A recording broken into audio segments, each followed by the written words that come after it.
Hi guys, welcome to part 1 of how to make a YouTube channel slash cover sort of arty thing. I don't really know what the official name is. I think it's just the YouTube channel art is basically the thing that it's like the Facebook cover but for YouTube.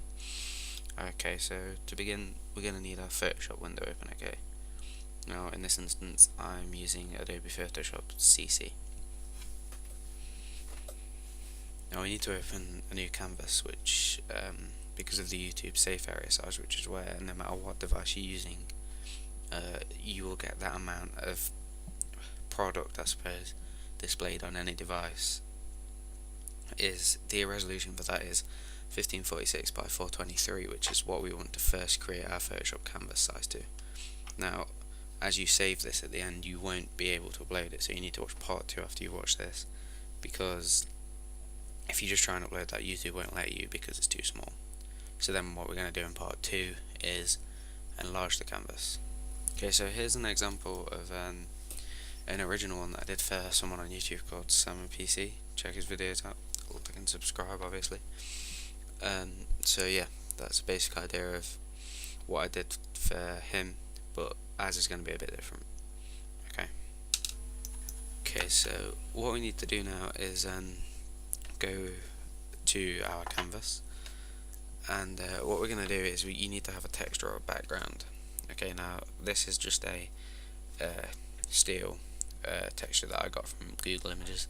You could do something similar, or if you've got Photoshop texture packs, you could make your own background and just import that in. But basically we need to make sure that that fills the entire area of the canvas, otherwise this won't work properly, because we need to make sure that it's filled so that then it looks professional.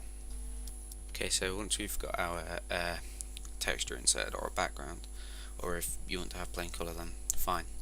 But once you've done that, we need to have a rounded rectangle that comes in from the right hand side of the canvas.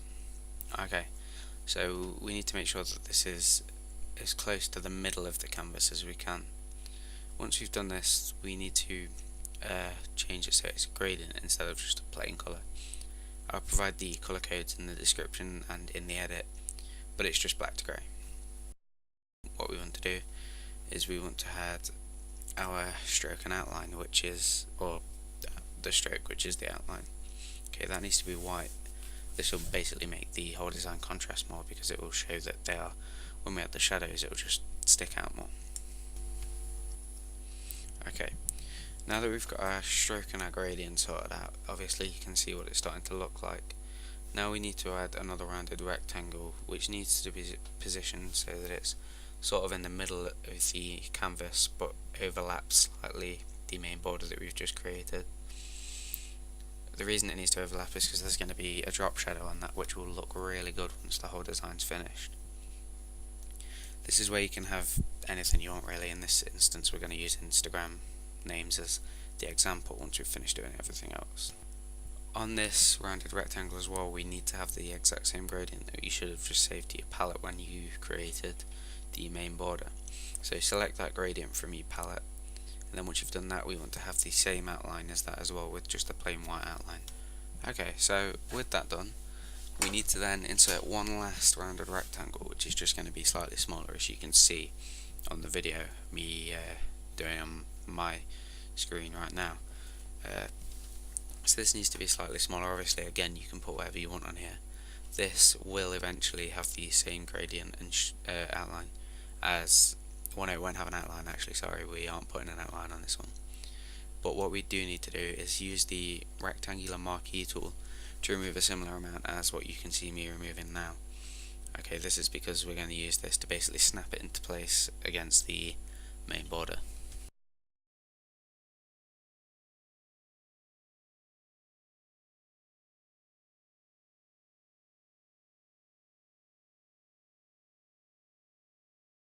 So now what you should see happening is me basically adding shadows. So what we need to do is, on the main border we need to add a drop shadow, which needs to have a fair spread and needs to be fairly dark. This will reflect really well on the box that we've just inserted. Obviously that needs to be positioned slightly behind the main border so that then we get the best effect.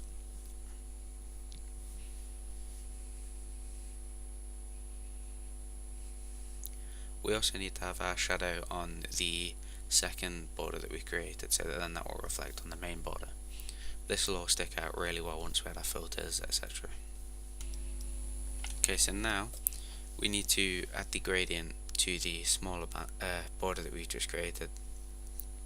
As I mentioned, this is just the same gradient that we created and saved to our palette earlier. This doesn't need an outline. Okay, so don't bother with the white outline. We're not going to use that on this smaller border. We don't need it.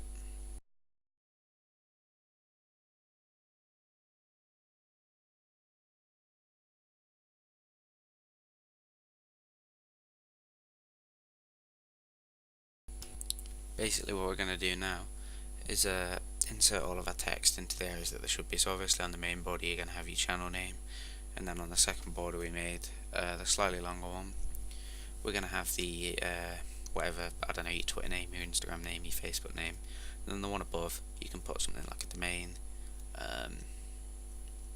the year, or whatever you want to put really. It all depends on what your channel is about. You know, you can put something like what you do, like vlogs, tutorials, whatever.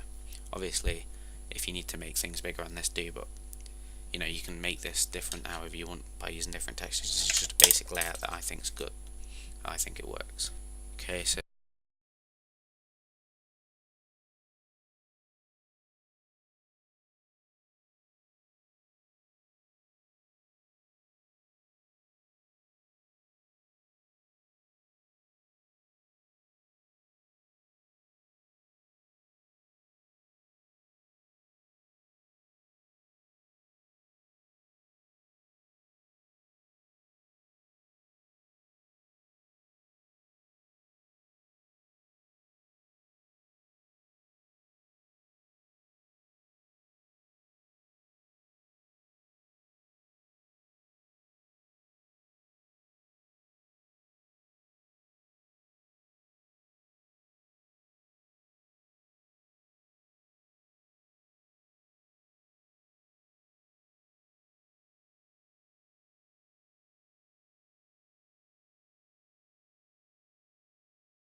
select your rectangle tool and draw a rectangle that goes all the way across the whole canvas. Choose a colour overlay that you'd like your filter to be, and then what we're going to do is turn this opaque by dragging the opaque slider downwards until you've got the desired opacity. This basically turns it into like a layer of glass. Okay, once we've done this, we're about done for part 1. So basically, thanks for watching. Please watch part 2, otherwise you won't be able to upload this to YouTube. Okay, thanks for watching. Please like and subscribe.